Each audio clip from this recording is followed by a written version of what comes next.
பதினெண் சித்தர் போற்றிகள், குருநாதர் திருவடி போற்றிகள். என்ற பதிவில் நாம் பதிவு செய்ய இருப்பது போகர் சித்தர் அவர்கள் அருளிய காயகற்ப சூத்திரத்திலிருந்து கருந்துளசி கற்பம் என்னன்றதை பார்க்க இருக்கோம். நம்ம சேனலுக்கு நீங்கள் புதிய நபராக இருந்தீங்கன்னா சப்ஸ்கிரைப் பண்ணிக்கோங்க, பக்கத்தில் ஒரு பெல் பட்டனையும் அழுத்திக்கோங்க. அடுத்து போடக்கூடிய சித்தர் பாடல் ஆதாரத்துடன் உடனுக்குடன் வந்து சேரும். இந்த காயகற்ப சூத்திரம் கலையை பயன்படுத்துக்கு முன்னாடி தகுந்த சித்த வைத்தியரையோ அல்லது உங்கள் குரு வழி கல்வியில் உங்கள் குருநாதரையோ ஆலோசனை செய்து கொண்டு பிறகு சாப்பிட ஆரம்பிப்பது ரொம்ப சிறப்பானது, இன்னும் அதிகப்படியான பயனை தரக்கூடியது. இதற்கான பத்தியம் சரியான முறையில் இருக்க வேண்டும். வாழ்வியல் ஆதாரங்கள் சிலது மாற்ற வேண்டியிருக்கும். பகல் நேர தூக்கத்தை தவிர்க்க வேண்டும். இரவில் கண் முழிக்கக்கூடாது. தலைக்கு எண்ணெய் தேய்த்து குளிக்கணும் வாரத்துக்கு 2 நாள். இந்த மாதிரி பல சூத்திரங்கள், அதாவது மாற்றங்கள் இருக்குது. அதனால் சரியான முறையில் ஆலோசனை செய்து கொண்டு செய்யுங்கள். பாடலானது: செம்பான கருந்துளசி இலை அரைத்து சிறப்பான பாக்களவு தேனில் உண்ணு, கம்பான காயந்தான் கல்தூண் ஆகும், கனமான மூச்சோடும் உள்ளுக்குள்ளே, வம்பான சுக்கிலந்தான் கீழோடாது, மதி என்ற சந்திரனில் வாசியூது, அம்பான அருவி போல் அமிர்தந்தானும், அண்ணாக்கில் விழுந்தது நீ அருந்துவாயே. இதை செய்யும்போது சரியான முறையில் பிராணாயாமம், யோகம் பயிற்சிகள் இதெல்லாம் செஞ்சுருக்கணும். அதன் பின்னாடி இது செய்கிறது இன்னும் சிறப்பை தரும். இதற்கான விளக்கம்: செம்பான கருந்துளசி இலை அரைத்து சிறப்பான பாக்களவு தேனில் உண்ணு.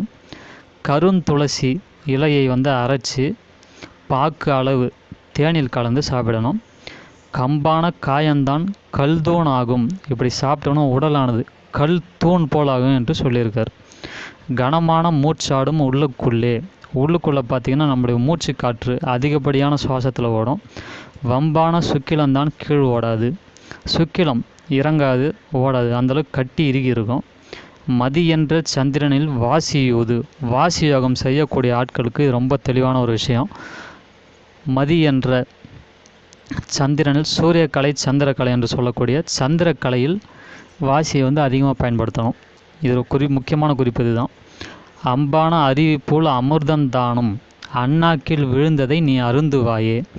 இதை நம்ம பயன்படுத்திட்டு இந்த சரியான முறையில் சந்திரக்கலையில் நம்மளோட மூச்சை நம்ம சுவாசம் பண்ணிட்டு வந்தோன்னா நம்முடைய உள்நாக்கில், அது அண்ணாக்கில்ன்றது உள்நாக்கு தான், அதில் அமிர்தம் என்று ஊறும்.